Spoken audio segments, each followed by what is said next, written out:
These systems were mainly designed for a complete thorough cleanup.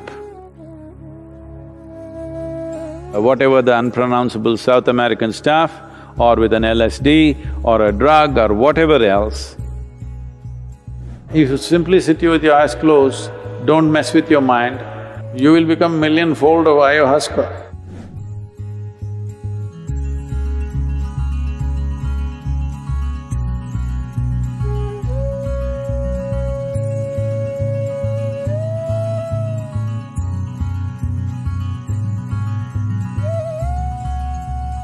Now,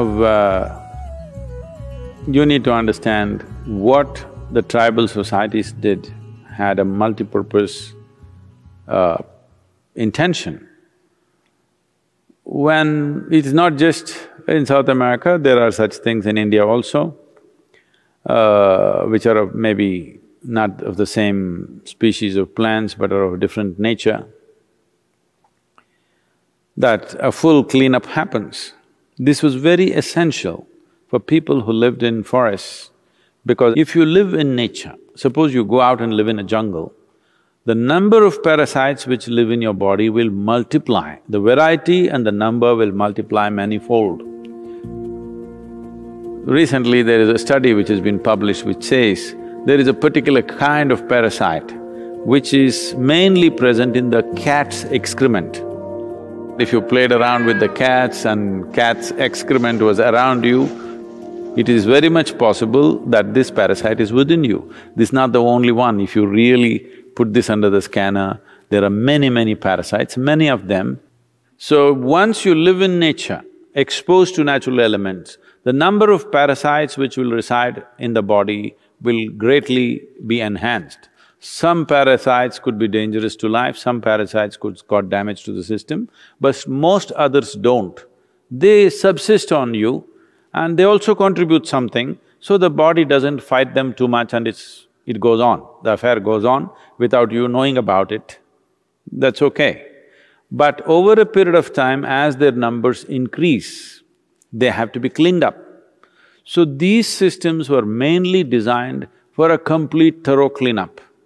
In India, we have various methods where not always with hallucinogenic substances, but there are also concoctions with hallucinogenic things where it's complete purging, because we don't… in India we don't believe in bringing it back, we want to pump it down.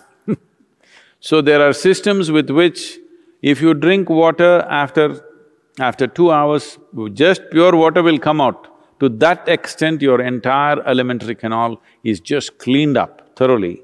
This is something that was regularly done to all of us when we were growing up. Once a month, everybody has to go through total purging.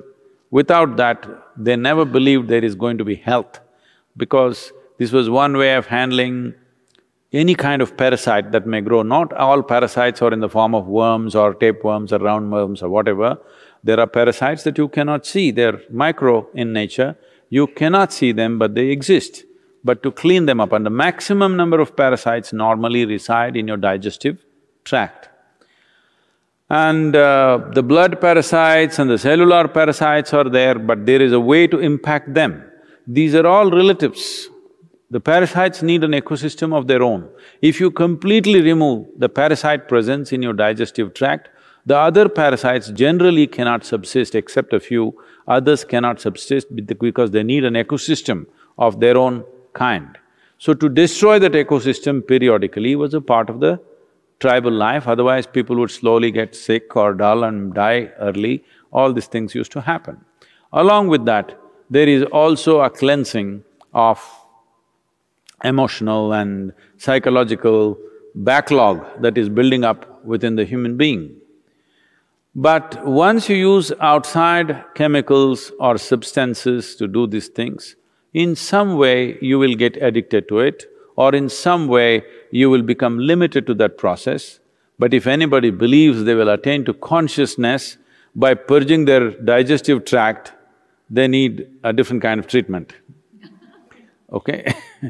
Yes, it definitely cleanses the system, it makes certain things possible. People used hallucinogenic ways of accessing certain dimensions which are largely occult in nature.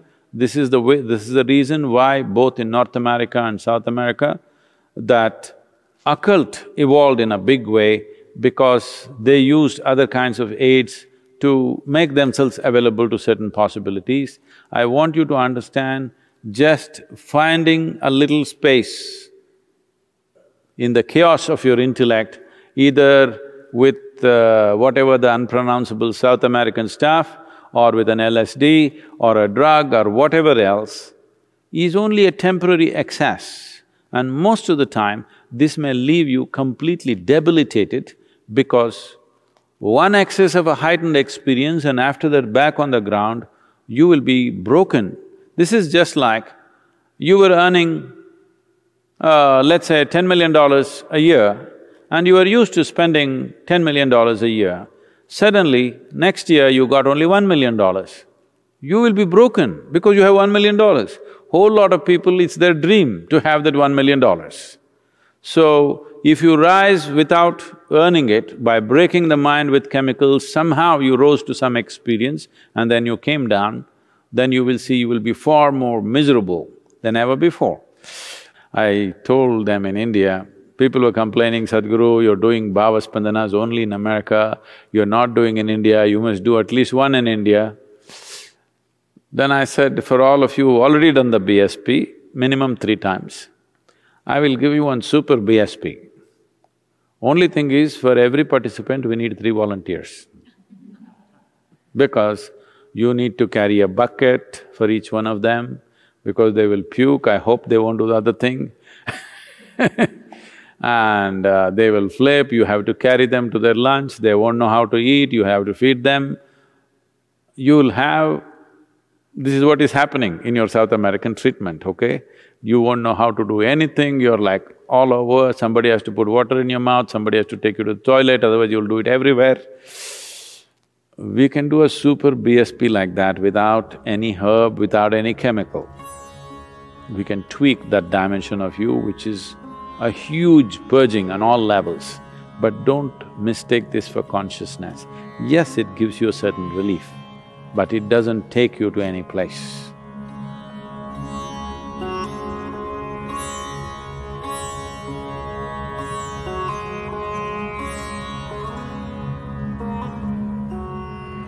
First of all, it's not a shortcut, it's a very long, drawn-out process of endless puking and getting your intestines out, literally. I'm talking about a shortcut. If you simply sit here with your eyes closed, don't mess with your mind, you will become millionfold of ayahuasca, okay? You should just learn how not to mess with your mind, that's all. So, somebody wants to put a chemical and beat your mind down totally and give you some experience. See, please understand, you're walking on the street, if you take a stick and hit you on the head, that also will give you experiences, do you know? No, I'm not saying just of pain. People go through various levels of hallucinations when they're unconscious. Some people have pleasant experiences, some people have very unpleasant experiences. The same happens with this South American treatment also. Some people have such a bad experience that they never again want to go there, some people like it. So even if you bang your head on the wall, it can happen, because all it needs is that you're out of your memory sphere, that's all. You're still conscious, but you're out of the memory sphere, you will explode. So how to separate you from your memory?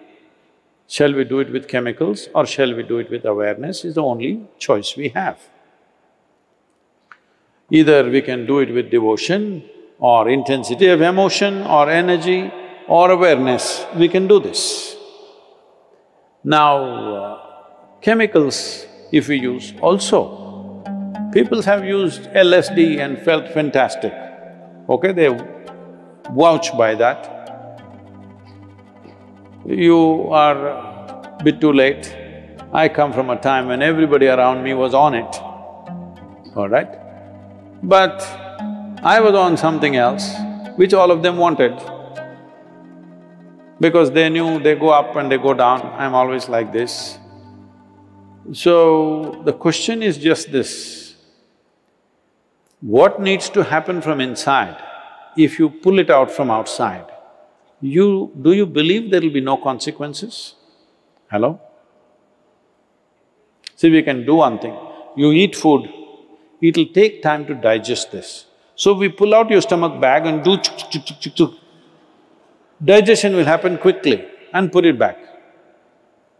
It's a good trick. But you think it'll not have any consequence? This is all you're trying to do. So you can… see, people are always trying to weave a philosophy around those things about which they're compulsive. You want to promote your compulsiveness as consciousness. That's the whole problem. Everybody has a philosophy. You ask a drunkard and see why he is drinking, he has a very profound philosophy as to why he is a drunkard. Yes or no? Even ask a thief why he's a thief, he has his own philosophy as to why he's a thief. Everybody, when they want to do their nonsense, they have a philosophy. There is a difference between philosophy, there is a difference between physical dimensions of life. Chemistry is just a physical dimension in a certain way, and there is a big difference between all those things and becoming awakened. It's a completely different thing.